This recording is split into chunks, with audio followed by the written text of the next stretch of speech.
Good morning dear friends. ഇന്ന് നമ്മൾ കാണാൻ പോകുന്നത് സെക്കൻഡ് ചാപ്റ്ററാണ്, അതായത് ഡെൻറ്റൽ സിമെൻറ്റ്സ് എന്നുള്ള ചാപ്റ്ററാണ്. ഇത് രണ്ടായിട്ടാണ് ഡിവൈഡ് ചെയ്തിരിക്കുന്നത്. പാർട്ട് 1ഉം പാർട്ട് 2 ആയിട്ടാണ് നമ്മൾ ഡീൽ ചെയ്യുന്നത്. കുറച്ച് ഇമ്പോർട്ടൻ്റ് ആയിട്ടുള്ള സിമെൻറ്റ്സും അതിൻ്റെ കാര്യങ്ങൾ, അതായത് അതിൻ്റെ ഇമ്പോർട്ടൻ്റ് ആയിട്ടുള്ള പ്രോപ്പർട്ടീസും പോയിൻറ്റ്സും, ഏതൊക്കെ പോയിൻറ്റ്സ് ആണ് നമ്മൾ അറിഞ്ഞിരിക്കേണ്ടത് MCQ ഓറിയൻറ്റേഷൻ വെച്ചിട്ടെന്നുള്ളത് നമുക്ക് ഈ പാർട്ട് 1ലും പാർട്ട് 2ലും ആയിട്ട് കാണാം. റെഫറൻസസ് നമ്മൾ ഇൻക്ലൂഡ് ചെയ്തിരിക്കുന്നത് ഫിലിപ്സും സ്റ്റേർഡ്വൻറ്റും വിമൽ സിക്രി ആൻഡ് മാർസൂക്കാണ്. അപ്പോൾ ഏത് വേണമെങ്കിലും നിങ്ങൾക്ക് റെഫർ ചെയ്യാം. എല്ലാവരും എന്തായാലും സ്റ്റേർഡ്വൻ ടെക്സ്റ്റ് ബുക്കുമായിട്ട് നന്നായിട്ട് മിങ്കിൾഡായിരിക്കും അറിയാം. അപ്പം സ്റ്റേർഡ്വൻറ്റ് തന്നെ നിങ്ങൾ കൺസിഡർ ചെയ്യാം. അല്ലാന്നുണ്ടെങ്കിൽ നിങ്ങൾക്ക് മാർസൂക്കും വിമൽ സിക്രി അല്ലെങ്കിൽ ഫിലിപ്സും കൺസിഡർ ചെയ്യാം. ഓക്കെ, സോ നമുക്ക് ചാപ്റ്ററിലോട്ട് കിടക്കാം. ആദ്യം തന്നെ നമ്മൾ ഡെൻറ്റൽ സിമെൻറ്റ്സ് എന്താണെന്ന് നോക്കാം. സിമെൻറ്റ്സ് എന്ന് പറയുമ്പോൾ അവരൊരു മെറ്റീരിയലാണ്, ഇൻട്രാ ഓറലി സെറ്റ് ചെയ്യുന്ന മെറ്റീരിയൽസ് ആണ്. അത് നമ്മൾ കോമൺലി യൂസ് ചെയ്യുന്ന എന്തിനാണ്? ഓരോ ടൂത്ത് അല്ലെങ്കിൽ ഒരു പ്രോസസ്സസ് അല്ലെങ്കിൽ റെസ്റ്റോറേഷൻ, ഇതൊക്കെ നമ്മൾ ടൂത്തുമായിട്ട് ജോയിൻ ചെയ്യാൻ വേണ്ടിയിട്ടാണ് ഡെൻറ്റൽ സിമെൻറ്റ്സ്. അല്ലെങ്കിൽ ടൂത്തിൽ ഭാഗികമായിട്ട് പോയ ഭാഗങ്ങൾ നമ്മൾ റീപ്ലേസ് ചെയ്യാൻ വേണ്ടിയിട്ടാണ് ഈ ഡെൻറ്റൽ സിമെൻറ്റ്സ് യൂസ് ചെയ്യുന്നത്. അപ്പോൾ main uses of dental cements എന്താണെന്ന് വെച്ച് കഴിഞ്ഞാൽ നമുക്ക് ലൂട്ടിങ് ചെയ്യാൻ പറ്റും, അതായത് സിമെൻറ്റേഷൻ ഓഫ് ദ പ്രോസസ്സ് അല്ലെങ്കിൽ ഓർത്തോണിക് അപ്ലയൻസ് ചെയ്യാൻ പറ്റും. റെസ്റ്റോറേഷൻ പർപ്പസിന് യൂസ് ചെയ്യണം. പൾപ്പ് തെറാപ്പിക്ക് നമ്മൾ യൂസ് ചെയ്യും. ഒപ്റ്റുൻറ്റൻ്റ് ആയിട്ട് യൂസ് ചെയ്യാൻ പറ്റും.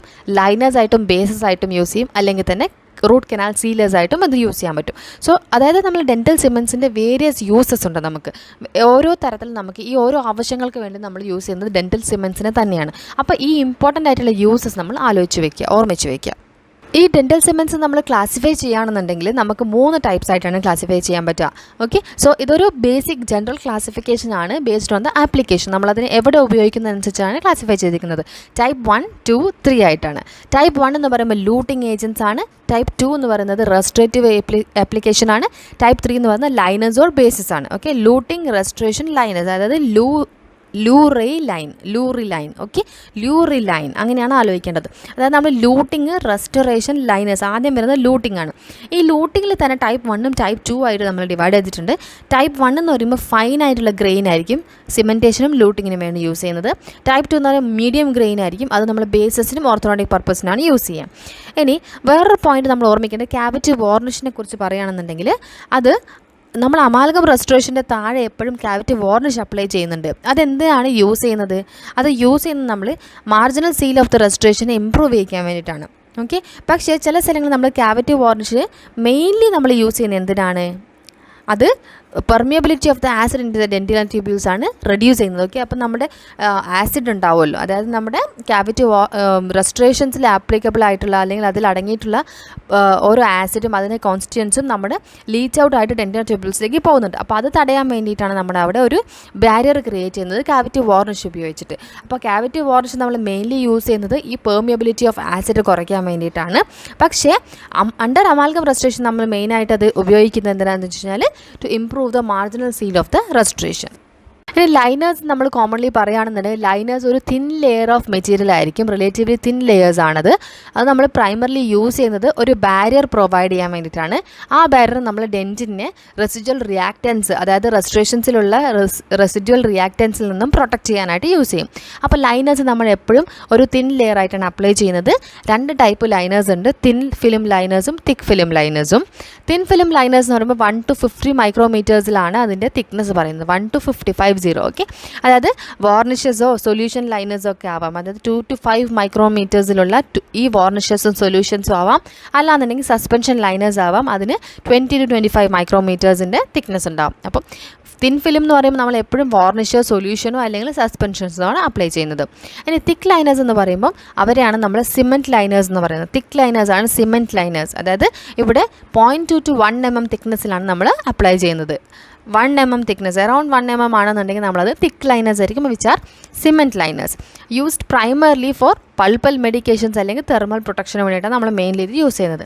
ഇനി ഇതുപോലെ തന്നെ വേറൊരു സംഭവമാണ് ബേസസ്. ഇതിലും കുറച്ചും കൂടി തിക്കായിട്ടാണ് അത് യൂസ് ചെയ്യുന്നത്. അതായത് 1 to 2 mm എന്നുള്ള തിക്നെസ്സിലാണ് നമ്മൾ യൂസ് ചെയ്യുന്നത്. അത് തെർമൽ പ്രൊട്ടക്ഷനും നമ്മൾ മെക്കാനിക്കൽ സപ്പോർട്ട് ഫോർ ദ റെസ്റ്റോറേഷനൊക്കെയാണ് യൂസ് ചെയ്യുന്നത്. എങ്ങനെയാണ് നമ്മൾ പ്രൊട്ടക്റ്റ് ചെയ്യുന്നത്? അത് ലോക്കൽ സ്ട്രെസ്സസിനെ ഡിസ്ട്രിബ്യൂട്ട് ചെയ്യുന്നു. അതായത് റെസ്റ്റോറേഷനിൽ അക്രോസ് വരുന്ന സ്ട്രെസ്സസിനെ ഡെൻറ്റൽ സർഫസിലേക്ക് ഈക്വലി നമ്മൾ ഡിസ്ട്രിബ്യൂട്ട് ചെയ്തിട്ട് പ്രൊട്ടക്റ്റ് ചെയ്യുന്നു നമ്മുടെ ടൂത്തിനെയും റെസ്റ്റോറേഷനെയും. സോ ബേസസ് നമ്മൾ അപ്ലൈ ചെയ്യുന്നത് 1 to 2 mm തിക്കിലായിരിക്കും. ജനറൽ പ്രോപ്പർട്ടീസ് നമ്മൾ സിമെൻസിൻ്റെ പറയുകയാണെന്നുണ്ടെങ്കിൽ ആദ്യമായിട്ട് പറഞ്ഞ സ്ട്രെങ്ത് ആണ്. ഓക്കെ, സ്ട്രെങ്ത് പറയുന്നതിന് മുമ്പായിട്ട് നമുക്ക് 4 സ്ട്രെസ്സസിനെ കുറിച്ച് അറിഞ്ഞിരിക്കണം. Tensile stress, compressive stress, shear stress, flexural stress. ഈ 4 സ്ട്രെസ് എന്താണ്? ഈ 4 സ്ട്രെസ്സാണ് നമ്മൾ മെയിനായിട്ട് അറിയേണ്ടത് ഇവിടെ.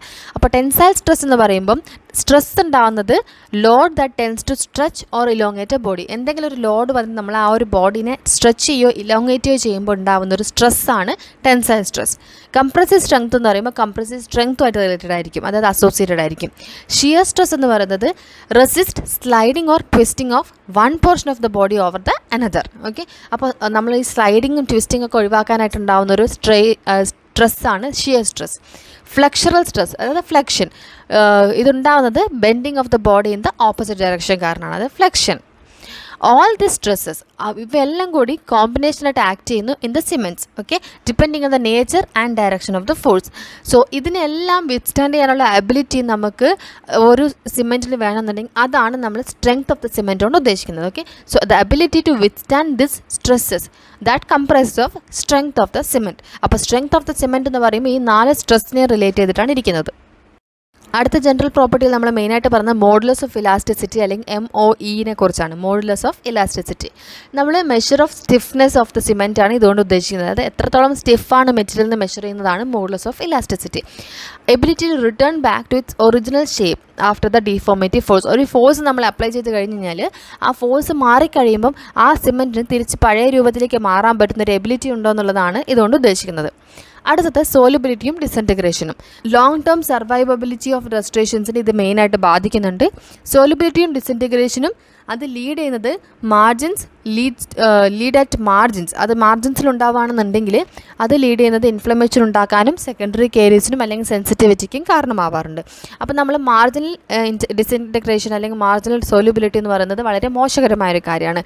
നമ്മുടെ മാർജിൻസ് എപ്പോഴും പ്രൊട്ടക്റ്റഡ് ആയിരിക്കണം, ലീച്ച് ഔട്ട് ചെയ്യാൻ പാടില്ല. അങ്ങനെയാണെന്നുണ്ടെങ്കിൽ നമുക്ക് ഇൻഫ്ലമേഷനും സെക്കൻഡറി കേരീസൊക്കെ വരാനുള്ള സാധ്യതയുണ്ട്.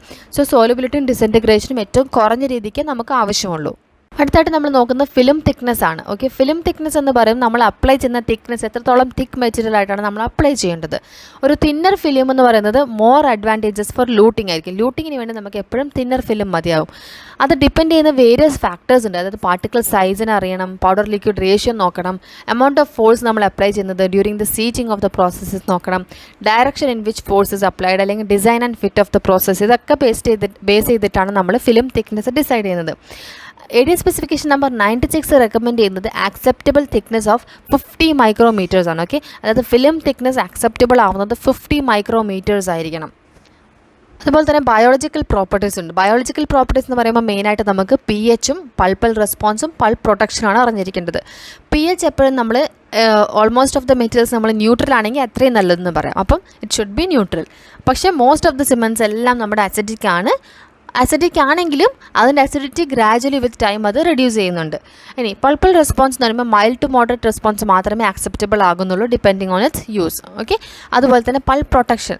It should not irritate the pulp. Irritate ചെയ്യാൻ പാടില്ല ഒരിക്കലും പൾപ്പിനെ പ്രൊട്ടക്റ്റ് ചെയ്യാനേ പാടുള്ളൂ. So it's advise not to use thin mixes. Okay, thin mixes ആകുമ്പോൾ നമുക്ക് കൂടുതൽ ഇറിറ്റേഷൻ ഉണ്ടാവുമെന്നാണ് പറയപ്പെടുന്നത്. അപ്പം it should not irritate the pulp, it should be having a mild pulpal response and it should be neutral or gradually becomes as neutral. Okay, അങ്ങനെയായിരിക്കണം അതിൻ്റെ pH. ഇത് മൂന്നുമാണ് ബയോളജിക്കൽ പ്രോപ്പർട്ടീസ്. നമുക്കിനി ഓരോ സിമെൻസും ഡീറ്റെയിൽ ആയിട്ട് കാണാം. അതിൻ്റെ ആവശ്യമുള്ള പോയിൻറ്റ്സ്, അതായത് ഇമ്പോർട്ടൻ്റ് ആയിട്ട് MCQ ഓറിയൻറ്റേഷൻ വെച്ച് നോക്കുമ്പോൾ ഇമ്പോർട്ടൻ്റ് ആയിട്ട് ചോദിക്കുന്ന ചോദ്യങ്ങൾ എന്തൊക്കെയാണ്, അതുമായിട്ട് നമുക്ക് എങ്ങനെ ഡീൽ ചെയ്യാം, ഓരോ സിമെൻസുമായിട്ട് എങ്ങനെയൊക്കെയാണെന്ന് നോക്കാം. ആദ്യമായിട്ട് പറയുന്ന സിമെൻറ്റാണ് സിങ്ക് ഫോസ്ഫേറ്റ് സിമെൻറ്റ്. നമുക്ക് എല്ലാവർക്കും അറിയാം, നമ്മൾ ആദ്യകാലം തൊട്ട് കേട്ട് വരുന്നതും യൂസ്ഡ് ആയിട്ടുള്ളതും ഒരു സിമെൻറ്റാണ് zinc phosphate cement. The first cement appearing in the ലിറ്ററേച്ചറും അത് തന്നെയാണ്. അതായത് ഏറ്റവും ആദ്യം നമ്മൾ ലിറ്ററേച്ചറിലൊക്കെ അപ്പിയർ ചെയ്ത് പറഞ്ഞിട്ടുള്ളൊരു സിമെൻറ്റാണ് സിങ്ക് ഫോസ്ഫേറ്റ് സിമെൻറ്റ്. ഇതിൻ്റെ യൂസ് എന്ന് പറയുന്നത് മെയിനായിട്ടുള്ള യൂസ് പെർമനൻറ്റ് സിമെൻറ്റായിട്ടാണ്. അത് എന്തിനൊക്കെ വേണ്ടിയിട്ടാണ്? ഇൻഡയറക്റ്റ് റെസ്റ്റോറേഷൻസും, അതായത് ഇൻലേ, ഓൺലേ, ക്രൗൺ, ബ്രിഡ്ജസ് അങ്ങനെയുള്ള റെസ്റ്റോറേഷൻസിനാണ് ഇത് മെയിനായിട്ട് പെർമനൻറ്റ് സിമെൻറ്റായിട്ട് യൂസ് ചെയ്തത്. അതുപോലെ തന്നെ ഓർത്തോണ്ടിക് സിമെൻറ്റായിട്ട് ഇത് യൂസ് ചെയ്യാറുണ്ട്. ഇമ്പോർട്ടൻറ്റ് പോയിൻ്റ് ആയിട്ട് പറയുന്നത് ഹൈ സ്ട്രെങ്ത് ബേസ് ആയിട്ടാണ് സിങ്ക് ഫോസ്ഫേറ്റ് സിമെൻറ്റ് എന്നും യൂസ് ചെയ്തിട്ടുള്ളതെന്നാണ്. കോമ്പസിഷൻ പറയുകയാണെന്നുണ്ടെങ്കിൽ എന്തൊക്കെയാണ് ഇതിൻ്റെ കണ്ടൻസ് എന്ന് നോക്കാം. പൗഡറും ലിക്വിഡായിട്ടാണ് സപ്ലൈ ചെയ്യുന്നത്. പൗഡറിലെ മെയിൻ കണ്ടൻറ്റ്, അതായത് 75% കൂടുതൽ അടങ്ങിയിരിക്കുന്ന ഘടകം എന്ന് വെച്ചാൽ സിങ്ക് ഓക്സൈഡാണ്. അതായത് സിങ്ക് ഓക്സൈഡാണ് ഇതിൻ്റെ മെയിൻ കോൺസ്റ്റുവൻറ്റ്. അതുപോലെ തന്നെ മാഗ്നീഷ്യം ഓക്സൈഡും ബേരിയം ഓക്സൈഡും ഉണ്ട്, അതർ ഓക്സൈഡ്സ് ഉണ്ട്. അപ്പോൾ എല്ലാം ഓക്സൈഡിൻ്റെ കോമ്പോസിഷനാണ്. സിങ്ക് ഓക്സൈഡാണ് ഏറ്റവും ഇമ്പോർട്ടൻറ്റ്. മാഗ്നീഷ്യം ഓക്സൈഡ് ഉണ്ട്, ബേരിയം ഓക്സൈഡ് ഉണ്ട്, അതർ ഓക്സൈഡ്സ് ഉണ്ട്. അതായത് ബിസ്മത്ത് ട്രൈ ഓക്സൈഡും കാൽഷ്യം ഓക്സൈഡും അങ്ങനെയൊക്കെയുള്ള സാധനങ്ങൾ അടങ്ങിയിട്ടുണ്ട്. സിങ്ക് ഓക്സൈഡാണ് ഏറ്റവും ഇമ്പോർട്ടൻ്റ് ആയിട്ടുള്ള ഏറ്റവും ലാർജ് എമൗണ്ടിൽ അടങ്ങിയിട്ടുള്ളത്. ബേരിയം ഓക്സൈഡാണ് റേഡിയോ ഓപ്പാസിറ്റിക്ക് വേണ്ടി നമ്മൾ ആഡ് ചെയ്യുന്ന കണ്ടൻറ്റ്. ഇനി ലിക്വിഡ് നോക്കുകയാണെന്നുണ്ടെങ്കിൽ മെയിൻ ലിക്വിഡ് എന്ന് പറയുന്നത് ഫോസ്ഫറിക് ആസിഡാണ്. 38% മുതൽ 59% വരെ നമുക്കത് ആഡ് ചെയ്യുന്നുണ്ട്. അതാണ് നമ്മുടെ സിങ്ക് ഓക്സൈഡായിട്ട് റിയാക്ട് ചെയ്യുന്ന ഘടകം. അതുപോലെ തന്നെ വേറെ ലിക്വിഡിലെ കോമ്പോസിഷനാണ് വാട്ടറും അലുമിനിയം ഫോസ്ഫേറ്റും സിങ്ക് ഫോസ്ഫേറ്റും. അലുമിനിയം ഫോസ്ഫേറ്റ് ഓർക്കേണ്ട ഒരു കാര്യം, ഇത് ബഫറായിട്ടാണ് ഇതിൽ ആക്ട് ചെയ്യുന്നത്. സോ അലുമിനിയം ഫോസ്ഫേറ്റ് ഉണ്ട് which is acting as buffer. നമ്മൾ പറഞ്ഞല്ലോ പൗഡറും ലിക്വിഡായിട്ടാണ് സപ്ലൈ ചെയ്യുന്നത്. അപ്പോൾ ഇത് രണ്ടും കൂടി കമ്പൈൻ ചെയ്യുമ്പോൾ അതിന് സെറ്റിംഗ് റിയാക്ഷൻ എന്താണെന്ന് നോക്കാം. നമ്മളത് മിക്സ് ചെയ്യുമ്പം ഫോസ്ഫോറിക് ആസിഡ് സിങ്ക് ഓക്സൈഡിനെ ഡിസോൾവ് ചെയ്യുകയും എന്നിട്ട് അത് റിയാക്ട് വിത്ത് അലുമിനിയം ഫോസ്ഫേറ്റ്, എന്നിട്ട് അലുമിനിയം ഫോസ്ഫേറ്റ് റിയാക്ട് ചെയ്തിട്ട് അതൊരു സിങ്ക് അലുമിനോ ഫോസ്ഫേറ്റ് ജെല്ലാണ് ഫോം ചെയ്യുന്നത്. ഓക്കെ, എന്നിട്ട് remaining undissolved zinc oxide particles ഉണ്ടാവുകയും ചെയ്യുന്നുണ്ട്. അപ്പോൾ ഈ റിയാക്റ്റഡ് പാർട്ടിക്കിൾസിൻ്റെ മേലെയായിട്ടാണ് ഈ zinc alumino phosphate gel form ചെയ്യുന്നത്. ഓക്കെ, അപ്പോൾ ഫോസ്ഫോറിക് ആസിഡ് സിങ്ക് ഓക്സൈഡിനാണ് ഡിസോൾവ് ചെയ്യുന്നത്, എന്നിട്ട് അത് അലുമിനിയം ഫോസ്ഫേറ്റ് ആയിട്ട് റിയാക്ട് ചെയ്യുന്നുണ്ട്. മിക്സിംഗ് ടൈം എന്ന് പറയുന്നത് 1.5 to 2 മിനിറ്റും സെറ്റിംഗ് ടൈം 2.5 to 8 മിനിറ്റുമാണ്. ഇത് ഒരു എക്സോതെർമിക് റിയാക്ഷൻ ആണ്. ഓക്കെ, അതായത് ഹീറ്റ് ഉണ്ടാക്കുന്ന ഒരു പ്രോസസ്സാണ് ഈ മിക്സിംഗ് എന്ന് പറയുന്നത്. ഇനി ഈ സെറ്റിംഗ് ടൈമിനെ നമുക്ക് കൺട്രോൾ ചെയ്യാൻ വേണ്ടിയിട്ട് 2 ടൈപ്പിൽ നമ്മൾ കാറ്റഗറൈസ് ചെയ്യുന്നുണ്ട്. ഒന്ന് മാനുഫാക്ചറിങ് പ്രോസസ്സ് വെച്ചിട്ട് എങ്ങനെ അത് കൺട്രോൾ ചെയ്യാം, രണ്ടാമത് ഓപ്പറേറ്റർ കൺട്രോൾ വെച്ചിട്ട് എങ്ങനെ ചെയ്യാം. ഇനി മാനുഫാക്ചറിങ് പ്രോസസ്സ് വെച്ച് നോക്കുമ്പം സിൻറ്ററിങ് ടെമ്പറേച്ചർ എപ്പോഴും ഡയറക്റ്റ്ലി പ്രൊപ്പോർഷണൽ ആണ് ഈ സെറ്റിംഗ് ടൈമുമായിട്ട്. അതുപോലെ തന്നെ ബഫറിംഗ് ഏജൻറ്റ് ആഡ് ചെയ്യുകയാണെന്നുണ്ടെങ്കിൽ അതും ഡയറക്റ്റ്ലി പ്രൊപ്പോർഷണൽ. അതായത് കൂട്ടുകയാണെന്നുണ്ടെങ്കിൽ സെറ്റിംഗ് ടൈം കൂടുകയും കുറയ്ക്കുകയാണെന്നുണ്ടെങ്കിൽ സെറ്റിംഗ് ടൈം കുറയുകയും ചെയ്യും. ഇൻവേഴ്സ്ലി ആക്ട് ചെയ്യുന്ന മാനുഫാക്ചറിംഗ് പ്രോസസ്സിലെ സംഭവങ്ങളാണ് പാർട്ടിക്കിൾ സൈസും വാട്ടർ കണ്ടൻറ്റും. ഓക്കെ, പാർട്ടിക്കിൾ സൈസും വാട്ടർ കണ്ടൻറ്റും. ഈ ഓപ്പറേറ്റർ കൺട്രോൾ നോക്കുകയാണെന്നുണ്ടെങ്കിൽ ടെമ്പറേച്ചറിനെ കുറിച്ച് പറയുമ്പോൾ ഇൻവേഴ്സ്ലി പ്രൊപ്പോർഷണൽ ആണ്. ടെമ്പറേച്ചർ കൂടുന്നതിനനുസരിച്ചിട്ട് സെറ്റിംഗ് ടൈം കുറയും. അതുപോലെ തന്നെ വാട്ടർ പൗഡർ റേഷ്യോ അല്ലെങ്കിൽ പൗഡർ ലിക്വിഡ് റേഷ്യോ എന്ന് പറയുന്നത് ഡയറക്റ്റ്ലി പ്രൊപ്പോർഷണൽ ആണ്. Rate of adhesion of powder to liquid directly proportional ആണ്. അതുപോലെ തന്നെ മിക്സിംഗ് ടൈമും ഡയറക്റ്റ്ലി പ്രൊപ്പോർഷണൽ ആണ്. ഇതൊക്കെ നമുക്ക് സെറ്റിംഗ് ടൈം കൺട്രോൾ ചെയ്യാൻ വേണ്ടിയിട്ടുള്ള ഫാക്ടേഴ്സാണ്. സിങ്ക് ഫോസ്ഫേറ്റ് സിമെൻറ്റിൻ്റെ പ്രോപ്പർട്ടീസ് നോക്കുകയാണെന്നുണ്ടെങ്കിൽ കംപ്രസീവ് സ്ട്രെങ്ത് 104 മുതൽ 119 മെഗാ പാസ്കൽസ്, അതായത് MPa ആണ് കൊടുത്തിരിക്കുന്നത്. 104 മുതൽ 119, അതായത് അറൗണ്ട് 110 എന്ന് നമുക്ക് ആലോചിക്കാം. 70% സ്ട്രെങ്ത് എന്ന് പറയുന്നത് 30 മിനിറ്റിൽ നമുക്ക് കിട്ടും. മാക്സിമം 24 hours കൊണ്ടാണ് കിട്ടുക. More the powder greater the strength, അതായത് ഏറ്റവും കൂടുതൽ പൗഡർ ആഡ് ചെയ്യുന്നതിനനുസരിച്ചാണ് നമുക്ക് ഏറ്റവും കൂടുതൽ സ്ട്രെങ്ത് കിട്ടുക. അതുപോലെ തന്നെ വാട്ടർ കണ്ടൻറ്റ് ബോത്ത് ലോസ് ആണെങ്കിലും ഗെയിൻ ആണെങ്കിലും അത് സ്ട്രെങ്ത്തിനെ റെഡ്യൂസ് ചെയ്യുകയാണ് ചെയ്യുന്നത്. അതായത് വാട്ടർ കണ്ടൻറ്റ് നമുക്ക് കുറയുകയാണെന്നുണ്ടെങ്കിലും കൂടുകയാണെന്നുണ്ടെങ്കിലും സ്ട്രെങ്ത്തിനാണ് ബാധിക്കുന്നത്, സ്ട്രെങ്ത്ത് കുറയുകയാണ് ചെയ്യുന്നത്. ടെൻസൈൽ സ്ട്രെങ്ത്ത് 5.5 MPa ആണ്, അതായത് ബ്രിറ്റിൽ മെറ്റീരിയൽ ആണ്. മോഡുലസ് ഓഫ് ഇലാസ്റ്റിസിറ്റി എന്ന് പറയുന്നത് 13.7 GPa ആണ്. ഇത് എപ്പോഴും ക്വസ്റ്റ്യൻസിൽ ചോദിക്കുന്ന ഒരു ക്വസ്റ്റ്യൻ ആണ്, നോട്ട് ചെയ്യുക. 13.7 GPa ആണ് മോഡുലസ് ഓഫ് ഇലാസ്റ്റിസിറ്റി. സ്റ്റിഫാണ്, റെസിസ്റ്റൻറ്റ് ടു ഇലാസ്റ്റിക് ഡിഫോർമേഷൻ ആണ്. സോലുബിലിറ്റി എന്ന് പറയുന്നത് 0.06% ആണ്, അതായത് ലോ സോലുബിലിറ്റി ആണ്. തിക്ക് മിക്സ് ആണെന്നുണ്ടെങ്കിൽ സോലുബിലിറ്റി കുറയുകയും ചെയ്യുന്നുണ്ട്. Water content any change increases the solubility, അതായത് കുറയുകയും കൂടുകയും ചെയ്യുകയാണെന്നുണ്ടെങ്കിൽ സോലുബിലിറ്റി ഇൻക്രീസ് ആവുകയാണ് ചെയ്യുന്നത്. മോയ്സ്ചർ ഉണ്ടെന്നുണ്ടെങ്കിലും സോലുബിലിറ്റി കൂടുകയാണ് ചെയ്യുന്നത്. ഫിലിം തിക്നെസ് ഉണ്ട്. അതുപോലെ തന്നെ തെർമൽ ഇൻസുലേറ്റർ, ഇതൊരു ഗുഡ് തെർമൽ ഇൻസുലേറ്റർ ആണ്. അഡീഷൻ പ്രോപ്പർട്ടീസ് നോക്കുകയാണെന്നുണ്ടെങ്കിൽ മൈക്രോ മെക്കാനിക്കൽ അഡീഷൻ ആണ്, ഇമ്പോർട്ടൻറ്റ് പോയിൻ്റ് ആണ്. Adhesion is micro mechanical. pH at the time of cementation 2 ആയിരിക്കും. അത് കഴിഞ്ഞ് 24 hours കൊണ്ടാണ് 5.5 ആയിട്ട് മാറുന്നത്. പൾപ്പൽ റെസ്പോൺസ് മോഡറേറ്റ് ആണ്. പൾപ്പ് പ്രൊട്ടക്ഷൻ എപ്പോഴൊക്കെയാണ് നമുക്ക് ആവശ്യം, ഇത് അപ്ലൈ ചെയ്യുമ്പോൾ RDT 1.5 mm ആണെന്നുണ്ടെങ്കിൽ നമുക്ക് കുഴപ്പമില്ല. ഓക്കെ, സോ പൾപ്പ് പ്രൊട്ടക്ഷനായിട്ട് ഇത് യൂസ് ചെയ്യുന്നുണ്ട്. തിൻ മിക്സസ് അവോയ്ഡ് ചെയ്യുക. ലൈനേഴ്സും ബേസസ് ഒക്കെ ആയിട്ട് യൂസ് ചെയ്യുന്നുണ്ട്. അതായത് along with zinc oxide, eugenol, calcium hydroxide, cavity orange, ഇതൊക്കെ നമ്മൾ ലൈനേഴ്സും ബേസസ് ആയിട്ടൊക്കെ യൂസ് ചെയ്യുന്നുണ്ട്. അടുത്തായിട്ട് ഇത് ക്ലിനിക്കലി എങ്ങനെ മാനിപ്പുലേറ്റ് ചെയ്ത് ഉണ്ടാക്കുന്നതാണ് നമ്മൾ കാണുന്നത്. ഒരു ക്ലീൻ ആയിട്ടുള്ള അല്ലെങ്കിൽ കൂളായിട്ടുള്ള ഡ്രൈ ഗ്ലാസ് സ്ലാബ് നമ്മൾ എടുക്കുക. ഫ്ലെക്സിബിൾ സിമെൻറ്റ് സ്പാച്ചുല എടുക്കുക. അപ്പോൾ സിമെൻറ്റ് സ്പാച്ചുലയും ഗ്ലാസ് സ്ലാബാണ് നമുക്കിവിടെ ആവശ്യമായിട്ടുള്ളത്. കൂൾ ചെയ്ത ഗ്ലാസ് സ്ലാബാണ് കൂടുതൽ പ്രിഫറബിൾ. ഓക്കെ, ഇനി പൗഡറും നമ്മൾ ഡിസ്പെൻസ് ചെയ്യുക. അതുപോലെ തന്നെ ആവശ്യമുള്ള ലിക്വിഡ് നമ്മൾ ഡിസ്പെൻസ് ചെയ്യുക. രണ്ടും സെപ്പറേറ്റ് ആയിട്ട് ഡിസ്പെൻസ് ചെയ്യാം. എന്നിട്ട് നമ്മൾ പൗഡറിനെ ഡിവൈഡ് ചെയ്യുന്നു. അതായത് 1/16 വരെ നമ്മൾ ഡിവൈഡ് ചെയ്യാം. ഓക്കെ, ആ 1/16 നമ്മൾ ആദ്യം ഈ വാട്ടർ കണ്ടൻറ്റ് അല്ലെങ്കിൽ ലിക്വിഡ് കണ്ടൻറ്റുമായിട്ട് മിക്സ് ചെയ്യുന്നത്. അങ്ങനെ നമ്മൾ മിക്സ് ചെയ്ത് around 6 to 12 drops of water ലിക്വിഡാണ് നമ്മൾ യൂസ് ചെയ്യുന്നത്. പ്രോപ്പർ വെർട്ടിക്കൽ ഇതിലാണ് നമ്മൾ ഡിസ്പെൻസ് ചെയ്യാം. ഓക്കെ, ഗ്ലാസ് ലാബിൽ തന്നെ ഈ പിക്ചർ നിങ്ങൾക്ക് കാണാവുന്നതാണ്. പൗഡറും ലിക്വിഡും ഡിസ്പെൻസ് ചെയ്തിട്ടുണ്ട്. ഓരോ സെക്ഷൻസ് ആയിട്ട് നമ്മളത് ലിക്വിഡിലേക്ക് കൊണ്ടുവന്നിട്ട് മിക്സ് ചെയ്യുകയാണ് ചെയ്യുന്നത്. മിക്സ് ചെയ്യുന്നത് ഏറ്റവും വലിയ റൗണ്ടായിട്ടാണ്. അതായത് നമ്മൾ ഈ തേർഡ് പിക്ചറിൽ നിങ്ങൾക്ക് കാണാം, ഏറ്റവും വലിയ റൗണ്ടായിട്ടാണ് നമ്മളത് മിക്സ് ചെയ്തിരിക്കുന്നത്. ഓൾറെഡി പറഞ്ഞല്ലോ എക്സോതെർമിക് റിയാക്ഷൻ ഉണ്ടാക്കുന്നുണ്ട്. അപ്പോൾ ഹീറ്റ് ഡിസിപ്പേറ്റ് ചെയ്യാൻ വേണ്ടിയിട്ട് ഇങ്ങനെ മിക്സ് ചെയ്യുന്നത് സഹായിക്കുന്നുണ്ട്. അപ്പോൾ നമ്മൾ ഓരോ സെക്ഷൻസും 15 സെക്കൻഡ്സ് ആയിട്ട് നമ്മൾ മിക്സ് ചെയ്ത് പോവുക. അറ്റ് ലാസ്റ്റ് നമുക്ക് ഒരു കൺസിസ്റ്റൻസിലേക്ക് കിട്ടും. ഓക്കെ, അതിനേക്കാളും തിക്ക് കൺസിസ്റ്റൻസി ആക്കേണ്ട ആവശ്യമില്ല. നമുക്ക് ഏകദേശം വേണ്ട കൺസിസ്റ്റൻസി ആകുമ്പോഴത്തേക്കും നമ്മൾ ആ ഒരു സ്പാച്ചുല കണ്ടോ, നിങ്ങളവിടെ ടാപ്പ് ചെയ്തിട്ട് മേലേക്ക് വലിക്കുന്നുണ്ട്. ഓക്കെ, അപ്പോൾ അവിടെ സ്ട്രിങ് ഫോം ചെയ്യുന്നുണ്ട്. ആ സ്ട്രിങ് നോട്ട് മോർ ദാൻ 25 അല്ലെങ്കിൽ 2.5 സെൻറ്റിമീറ്റർ. ഓക്കെ, 2.5 സെൻറ്റിമീറ്ററിലോളം നീളമുള്ളൊരു സ്ട്രിങ് കിട്ടുകയാണെന്നുണ്ടെങ്കിൽ അതാണ് പെർഫെക്റ്റ് ആയിട്ടുള്ള ലൂട്ടിംഗ് കൺസിസ്റ്റൻസി എന്ന് പറയുന്നത്. Okay, so luting consistency 2.5 centimetre above the string above the സ്ലാബാണ്. ഓക്കെ, അങ്ങനെ നമ്മൾ കറക്റ്റായിട്ട് മിക്സ് ചെയ്തെടുക്കുക. ലാസ്റ്റ് ക്വാർട്ടർ നമ്മൾ മിക്സ് ചെയ്യുമ്പോൾ എളുപ്പത്തിൽ ശ്രദ്ധിച്ചിട്ട് വേണം മിക്സ് ചെയ്യാനായിട്ട്. Mix should be completed in 2 minutes. Okay, 2 minutes ആണ് ഇതിൻ്റെ മിക്സിംഗ് ടൈം. അപ്പോൾ ആ സമയത്തിനകം നമ്മൾ മിക്സ് കംപ്ലീറ്റ് ചെയ്യുക. റോപ്പി കൺസിസ്റ്റൻസിയാണ് നമ്മൾ റെസ്ട്രേഷൻ വേണ്ടിയിട്ട് യൂസ് ചെയ്യുക. പുട്ടി ലൈക്ക് കൺസിസ്റ്റൻസിയാണ് ബേസ് ആപ്ലിക്കേഷൻ വേണ്ടിയിട്ട് യൂസ് ചെയ്യുക. ഇതൊരു ഇമ്പോർട്ടൻറ്റ് ക്വസ്റ്റ്യൻ ആണ്. റോപ്പി കൺസിസ്റ്റൻസിയാണ് നമ്മൾ റോപ്പി റെസ്ട്രേഷൻ. ഓക്കെ, റോപ്പി റെസ്ട്രേഷനും അതുപോലെ പുട്ടി ബേസ് ആപ്ലിക്കേഷനാണ് യൂസ് ചെയ്യുന്നത്. ഓൾറെഡി എക്സ്പ്ലെയിൻ ചെയ്ത പോലെ തന്നെ നമ്മൾ മിക്സിങ് സ്റ്റെപ്പ് 1 മുതൽ സ്റ്റെപ്പ് 7 വരെ എങ്ങനെയാണ് ചെയ്യുന്നത് ക്ലിയർ ആയിട്ട് ഇവിടെ കൊടുത്തിരിക്കുന്നു.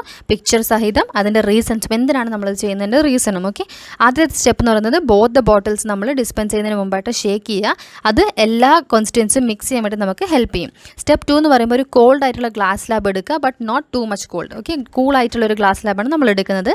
എന്തിനാണ് ഇത് എടുക്കുന്നത്? Cooling of the glass slab എന്താണ് നമുക്ക് നൽകുന്നത്? That decreasing the slab temperature. Okay, നമ്മൾ അതിൻ്റെ ടെമ്പറേച്ചർ കുറയ്ക്കുമ്പോൾ ഇൻക്രീസസ് ദ വർക്കിംഗ് ടൈം. അപ്പോൾ വർക്കിംഗ് ടൈം നമുക്ക് കൂടുതൽ കിട്ടും. ഇനി സ്റ്റെപ്പ് 3യിൽ പ്രൊപ്പോർഷനായിട്ട് നമ്മളത് പൗഡറും ലിക്വിഡും ഡിവൈഡ് ചെയ്ത് വെച്ചിട്ടുണ്ട്. കൺസിസ്റ്റൻസി നമുക്ക് ഇതുകൊണ്ട് നന്നായിട്ട് ആവശ്യമുള്ള കൺസിസ്റ്റൻസിലേക്ക് മിക്സ് ചെയ്യുന്നത് സഹായിക്കുന്നുണ്ട്. സ്റ്റെപ്പ് 4 നമ്മൾ എല്ലാം ഇൻകോപ്പറേറ്റ് ചെയ്യുക, അതായത് പൗഡർ ലിക്വിഡിലേക്ക് കൊണ്ടുവന്ന് ഇൻകോപ്പറേറ്റ് ചെയ്യുക in small increments. 5th step എന്ന് പറയുന്നത് material over a wide area of the സ്ലാബാണ് നമ്മൾ മിക്സ് ചെയ്യുന്നത്. Okay, material over a wide area of the സ്ലാബാണ് മിക്സ് ചെയ്യുന്നത്. Why we have to do that? അതെന്തിനാണ് ചെയ്യുന്നത്? This keeps the temperature of the mix lower, so it increases the working time. അപ്പോൾ temperature കുറച്ചിട്ട് അതായത് dissipate ചെയ്തിട്ട് നമ്മുടെ working time increase ചെയ്യിക്കുന്നുണ്ട്. സ്റ്റെപ്പ് 6ൽ നമ്മൾ ലൂട്ടിംഗ് കൺസിസ്റ്റൻസി ഒപ്റ്റെയിൻ ആയോ എന്ന് ചെക്ക് ചെയ്യാൻ വേണ്ടിയിട്ട് സ്ട്രിങ് ഉണ്ടാക്കി നോക്കുക. 2.5 സെൻറ്റിമീറ്റർ അബവ് ദ സ്ലാബാണ് സ്ട്രിങ് കിട്ടുന്നതെന്നുണ്ടെങ്കിൽ നമ്മുടെ കറക്റ്റ്ലി ആയിട്ടുള്ള mixed and ready for use ആണെന്ന് മനസ്സിലാക്കാം. സ്റ്റെപ്പ് 7 നമ്മൾ സിമെൻറ്റ് റെസ്ട്രേഷൻ്റെ അതിലേക്ക് അല്ലെങ്കിൽ നമ്മൾ പ്രിപ്പയർ ചെയ്ത ക്യാവിറ്റിയിലേക്കല്ല നമ്മളിത് ഡയറക്റ്റ്ലി അപ്ലൈ ചെയ്യേണ്ടത്. നമ്മുടെ റെസ്ട്രേഷൻ അല്ലെങ്കിൽ നമ്മുടെ ക്രൗൺ അങ്ങനെയുള്ള സംഭവങ്ങളിലേക്കാണ് നമ്മൾ ഇത് സിമെൻറ്റ് അപ്ലൈ ചെയ്യേണ്ടത്. എന്നിട്ട് നമ്മൾ ഒരു 60 to 90 സെക്കൻഡ്സിനകത്ത് തന്നെ ഈ പ്രൊസീജിയർ കംപ്ലീറ്റ് ചെയ്യാം. ഇനി ഇൻട്രാറൽ ടെമ്പറേച്ചർ ഹയർ ആയിരിക്കും ദാൻ ദ കാസ്റ്റ്. അപ്പോൾ placing the cement on to the cast that will increase the working time. So അത് നമ്മൾ ഓറൽ എൻവയോൺമെൻറ്റ് അതുപോലെ തന്നെ നമ്മുടെ നോർമൽ എൻവയോൺമെൻറ്റ് തമ്മിലുള്ള ഡിഫറൻസും കൂടി മനസ്സിലാക്കിയിരിക്കണം. സിങ്ക് ഫോസ്ഫേറ്റ് സിമെൻറ്റിൻ്റെ 2 മെയിൻ അഡ്വാൻറ്റേജസും 4 മെയിൻ ഡിസഡ്വാൻറ്റേജസുമാണ് നമ്മൾ പഠിച്ചിരിക്കേണ്ടത്. അഡ്വാൻറ്റേജസ് എന്ന് പറയുമ്പം റിലയബിലിറ്റി നമുക്ക് പ്രൂവൺ ആണ്, അതുപോലെ തന്നെ ഗുഡ് കംപ്രസീവ് സ്ട്രെങ്ത്തും ഉണ്ട്. ഇത് രണ്ടും ഇതിൻ്റെ അഡ്വാൻറ്റേജസ് ആണ്. ഇനി ഡിസഡ്വാൻറ്റേജസ് എന്ന് പറയുമ്പം കെമിക്കൽ അഡീഷൻ ഇല്ല, ആൻറ്റി കെരറ്റിനിക് പ്രോപ്പർട്ടി ഇല്ല, പൾപ്പ് ഇറിറ്റേഷൻ ഉണ്ടാക്കുന്നുണ്ട്, അതുപോലെ തന്നെ എസ്തറ്റിക്സും ഭയങ്കര പുവറാണ്. ഈ 4 കാര്യങ്ങളും കൂടി ഓർമ്മിച്ച് വയ്ക്കുക.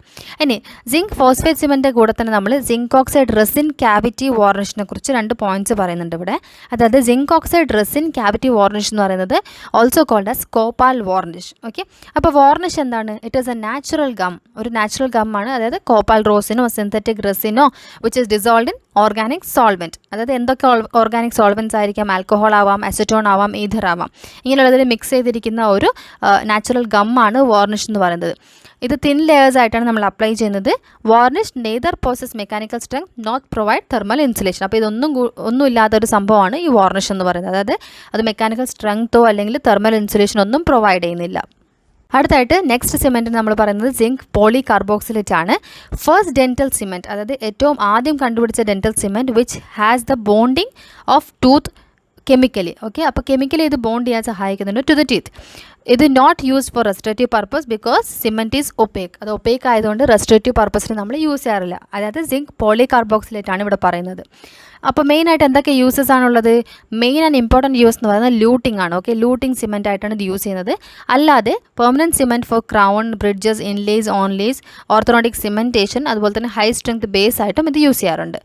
ഈ റൈറ്റ് സൈഡ് പിക്ചറിൽ കാണിച്ചിരിക്കുന്നതാണ് സിങ്ക് പോളികാർബോക്സിലേറ്റ് സിമെൻറ്റ്. ഓക്കെ, അപ്പോൾ അത് നമുക്ക് അവൈലബിൾ ആണ്. ഇതിൻ്റെ കോമ്പോസിഷൻ വെച്ച് നോക്കുകയാണെന്നുണ്ടെങ്കിൽ എഗെയിൻ ഇത് പൗഡറും ലിക്വിഡായിട്ട് തന്നെയാണ് സപ്ലൈ ചെയ്തിരിക്കുന്നത്. പൗഡറിലെ മെയിൻ കോൺസ്റ്റിറ്റ്യൂവൻറ്റ് എന്ന് പറയുന്നത് it is almost similar to zinc phosphate. Okay, zinc phosphate ഭയങ്കര സിമിലാരിറ്റി കാണിക്കുന്ന ഒരു സിമെൻ്റ് ആണ് കോമ്പോസിഷൻ വൈസ്. അപ്പോൾ പൗഡറിലെ സിങ്ക് ഓക്സൈഡ് തന്നെയാണ് മെയിൻ കോൺസ്റ്റിറ്റ്യൂവൻ്റ് ആയിട്ട് യൂസ് ചെയ്തിരിക്കുന്നത്. അതുകൂടാതെ മാഗ്നീഷ്യം ഓക്സൈഡും ബേരിയം ഓക്സൈഡും അതർ ഓക്സൈഡ്സും ഉണ്ട്. ഓൾറെഡി പറഞ്ഞല്ലോ, ബേരിയം ഓക്സൈഡ് നമുക്ക് റേഡിയോ ഒപ്പാസിറ്റി ആണ് പ്രൊവൈഡ് ചെയ്യുന്നത്. ലിക്വിഡ് കണ്ടൻറ്റ് എന്ന് പറയുന്നത് പോളി ആക്രിലിക് ആസിഡ് ആണ്. ഓക്കെ, പോളി ആക്രിലിക് ആസിഡ് അത് അല്ലെങ്കിൽ ഒരു കോപോളിമർ ഓഫ് ആക്രിലിക് ആസിഡ് ആയിരിക്കും ഇവിടെ യൂസ് ചെയ്തിരിക്കുന്നത്. അതാണ് നമ്മുടെ സിങ്ക് ഓക്സൈഡുമായിട്ട് റിയാക്ട് ചെയ്യുന്നത്. ഇനി ഇതിൻ്റെ pH ഓഫ് ദ ലിക്വിഡ് എന്ന് പറയുന്നത് 1.7 ആണ്. ഈ ക്വസ്റ്റ്യൻ എപ്പോഴും ചോദിക്കാറുണ്ട്. pH ഓഫ് ദ ലിക്വിഡ് അത് 1.7 ആണ്. അതർ കാർബോക്സിലിക് ആസിഡ്സ് ഉണ്ട്, അതായത് ഇറ്റക്കോണിക് ആസിഡ്, മാലിക് ആസിഡ് അതൊക്കെ ഉണ്ട്. അതൊക്കെയാണ് controls rate of reaction. Stannous fluoride അടങ്ങിയിട്ടുണ്ട്. Okay, zinc poly carboxylate stannous fluoride അടങ്ങിയിട്ടുണ്ട്. അത് നമുക്ക് സെറ്റിംഗ് ടൈമും സ്ട്രെങ്ത് കൂട്ടാനും സെറ്റിംഗ് ടൈം അഡ്ജസ്റ്റ് ചെയ്യാൻ വേണ്ടിയിട്ട് ഹെൽപ്പ് ചെയ്യുന്നുണ്ട്. ഈ പൗഡറും ലിക്വിഡും നമ്മൾ എങ്ങനെയാണ് മിക്സ് ചെയ്ത് സെറ്റ് ചെയ്യുന്നത്? ഓക്കെ, അപ്പോൾ മിക്സ് ചെയ്യുന്നതിന് വേണ്ടിയിട്ട് നമ്മൾ സെയിം പ്രൊസീജിയർ തന്നെയാണ് ഫോളോ ചെയ്യുന്നത്. Dissolution of the powder particles ഉണ്ടാവുകയും ചെയ്യുന്നു ബൈ ദ ആസിഡ്. അത് എന്നിട്ട് സിങ്ക്, മാഗ്നീഷ്യം, ടിൻ അയൺസ് ഒക്കെ ആയിട്ട് റിയാക്ട് ചെയ്യുന്നു. എന്നിട്ട് ഇവ ബൈൻഡ് ചെയ്തിട്ട് ക്രോസ് ലിങ്ക് ഉണ്ടാകുന്നുണ്ട്. ക്രോസ് ലിങ്ക് ദ കാർബോക്സിൽ ഗ്രൂപ്പിനെയാണ് ഇത് ക്രോസ് ലിങ്ക് ചെയ്യുന്നത്. എന്നിട്ടൊരു റിസൾട്ടായിട്ട് cross linked poly carboxylate matrix phase ഉണ്ടാവുന്നുണ്ട്. Okay, cross linked poly carboxylate matrix phase അത് encapsulating the unreacted portion of the particles ആയിരിക്കും. ഇനി ഹാർഡൻഡ് ആയിട്ടുള്ള സിങ്ക് പോളികാർബോക്സിൽ സിമെൻറ്റ് അതൊരു അമോർഫസ് ജെൽ മാട്രിക്സ് ആയിട്ട് കാണപ്പെടും. In which unreacted powder particles are dispersed. Mixing time എന്ന് പറയുന്നത് 30 seconds to 2 minutes ആണ്. സെറ്റിംഗ് ടൈം 6 to 9 minutes ആയിരിക്കും. ഇതിൻ്റെ കംപ്രസീവ് സ്ട്രെങ്ത് എന്ന് പറയുന്നത് 55 MPa ആണ്. അതായത് കംപ്രസീവ് സ്ട്രെങ്ത് കുറവാണ്. ടെൻസൈൽ സ്ട്രെങ്ത് 6.2 MPa ആയിരിക്കും. അതായത് ലെസ് ബ്രിറ്റിലായിരിക്കും. pH rapidly arises from 3 to 6. അതായത് നോർമലി ഇത് 1.7 ആണല്ലോ ലിക്വിഡിൻ്റെത്. അപ്പോൾ 3 to 6 ആയിട്ട് അത് റാപ്പിഡ്ലി അറൈസ് ചെയ്യുന്നുണ്ട്. പൾപ്പിൽ റെസ്പോൺസ് ഒക്കെ മൈൽഡ് ആയിരിക്കും. പൾപ്പ് പ്രൊട്ടക്ഷനായിട്ട് ലെസ് ഇറിറ്റേഷനാണ് ഉണ്ടാക്കുന്നത്. പക്ഷേ സോലുബിലിറ്റി ഉണ്ട്. അതായത് 0.6% ആണ് ഇത് സോലുബിലിറ്റി. സിങ്ക് ഫോസ്ഫേറ്റിനേക്കാളും കൂടുതൽ സോലുബിളായ മെറ്റീരിയലാണിത്. Marginal dissolution is more which increases in acids like lactic acid. അങ്ങനെയുള്ള കണ്ടീഷൻസിൽ മാർജിനൽ ഡിസൊല്യൂഷൻ കൂടുതലായിരിക്കും. അസിഡിക് കണ്ടീഷൻസിൽ ലോ പൗഡർ ലിക്വിഡ് റേഷ്യോ അത് ഇൻക്രീസസ് ദ സൊല്യൂബിലിറ്റി. ഒരു നല്ല തെർമൽ ഇൻസുലേറ്റർ ആണ്. അഡേഷൻ പ്രോപ്പർട്ടീസ് ഉണ്ട്. അഡേഷൻ എന്ന് പറയുന്നത് മൈക്രോ മെക്കാനിക്കൽ അല്ലെങ്കിൽ chemical both carboxyl group of tooth structure ആയിരിക്കും. അപ്പോൾ മൈക്രോ മെക്കാനിക്കൽ ആൻഡ് കെമിക്കൽ ആണ് അഡേഷൻ എന്ന് പറയുന്നത്. ഒപ്പേക്ക് മെറ്റീരിയൽ ആണ്. ആൻറ്റി കേരോജനിക് പ്രോപ്പർട്ടീസ് ഉണ്ട്. പക്ഷേ GIC ആയിട്ട് കമ്പയർ ചെയ്യുമ്പോൾ ലെസ് ദാൻ GIC ആയിരിക്കും. അപ്പോൾ ഇതൊക്കെയാണ് ഇതിൻ്റെ മെയിൻ പ്രോപ്പർട്ടീസ് എന്ന് പറയുന്നത്. അഡ്വാൻറ്റേജസ് ആയിട്ട് പറയുന്നത് കെമിക്കൽ ബോണ്ടിങ് ആണ്. ഞാൻ ഓൾറെഡി പറഞ്ഞല്ലോ, ഏറ്റവും കൂടുതലായിട്ട് ഫസ്റ്റ് എവർ ബോണ്ടിങ് ടൂത്ത് എന്നുള്ള അല്ലെങ്കിൽ മെറ്റീരിയൽ എന്നുള്ളൊരു പേര് ഇതിനാണ് കിട്ടിയിരിക്കുന്നത്. ഗുഡ് മാർജിനൽ അഡാപ്റ്റേഷൻ ഉണ്ട് കെമിക്കൽ ബോണ്ടിങ് ഉള്ളത് കൊണ്ട്. അതുപോലെ തന്നെ ആൻറ്റി കേരോജനിക് പ്രോപ്പർട്ടീസും അസിഡിസിറ്റി മൈൽഡും ആണ്. അപ്പോൾ ഇതൊക്കെയാണ് ഇതിൻ്റെ അഡ്വാൻറ്റേജസ്. ഡിസഡ്വാൻറ്റേജസ് ആയിട്ട് പറയുന്നത് ലെസ് കംപ്രസീവ് സ്ട്രെങ്ത് ആണ്. അതുപോലെ തന്നെ പുവർ എസ്തെറ്റിക്സും സോലുബിലിറ്റി ഹൈയും ആണ്. അപ്പോൾ ഇതൊക്കെയാണ് ഡിസഡ്വാൻറ്റേജസ്. അടുത്ത മെറ്റീരിയൽ എന്ന് പറയുന്നത് ഗ്ലാസ് അയണോമർ സിമെൻറ്റ് ആണ്. Glass ionomer cement. ഓക്കെ, അത് 1970s ഡെവലപ്പ് ചെയ്തിരിക്കുന്നത്. ഗ്ലാസ് അയണോമർ സിമെൻറ്റ് ഡെവലപ്പ് ചെയ്യാനുള്ള മെയിൻ കാരണം അതിൻ്റെ അട്രാക്റ്റീവ് പോയിൻറ്റ്സ് ആണ്. അതായത് ടൂത്ത് കളർ ആയിട്ടുള്ള മെറ്റീരിയലാണ്. അതുപോലെ തന്നെ ആൻറ്റി കേരോജനിക് റെസ്റ്റോറേറ്റീവ് മെറ്റീരിയൽ എന്നുള്ളൊരു പേരും ഇതിനുണ്ട്. Okay, anti cariogenicity is due to fluoride release. അപ്പോൾ ഈ 3 കാര്യങ്ങളുള്ളത് കൊണ്ടാണ് ഗ്ലാസ് അയണോമർ സിമെൻറ്റ് വളരെയധികം ശ്രദ്ധിക്കപ്പെട്ടൊരു മെറ്റീരിയലായിട്ട് മാറിയത്. ഇനി കമ്പൈൻഡ് പ്രോപ്പർട്ടീസ് ഓഫ് സിലിക്കേറ്റ് സിമെൻറ്റ്സും ഉണ്ട്. അതുപോലെ തന്നെ പോളികാർബോക്സിലേറ്റ് സിമെൻറ്റും ഇതിനുണ്ട്. മിനിമൽ കാവിറ്റി പ്രിപ്പറേഷൻ ആണ് ഇതിന് ആവശ്യമുള്ളത്. ബിക്കോസ് ഇത് ടൂത്തുമായിട്ട് അഡെസീവ്ലി ബോണ്ട് ചെയ്യുന്നുണ്ട്. ഓക്കെ, ടൂത്ത് സ്ട്രക്ചറായിട്ട് adhesively it bonds. Now the powder is glass. Setting reaction എന്ന് പറയുന്നത് അഡെസീവ് ബോണ്ടിങ് ടു ടൂത്ത് സ്ട്രക്ചറാണ്. That is due to ionic bond. Okay, so ionic bonding ആണ് ഇവിടെ ഉള്ളത്. ആൻഡ് ഇതിൻ്റെ സിനോണിംസ് എന്ന് പറയുന്നത് പോളി ആൽക്കനോയിഡ് സിമെൻറ്റ് അല്ലെങ്കിൽ പോളി സിമെൻറ്റ് എന്നും അറിയപ്പെടുന്നുണ്ട്. അതുപോലെ തന്നെ ASPA alumino silicate poly acrylic acid എന്നും അറിയപ്പെടാറുണ്ട്.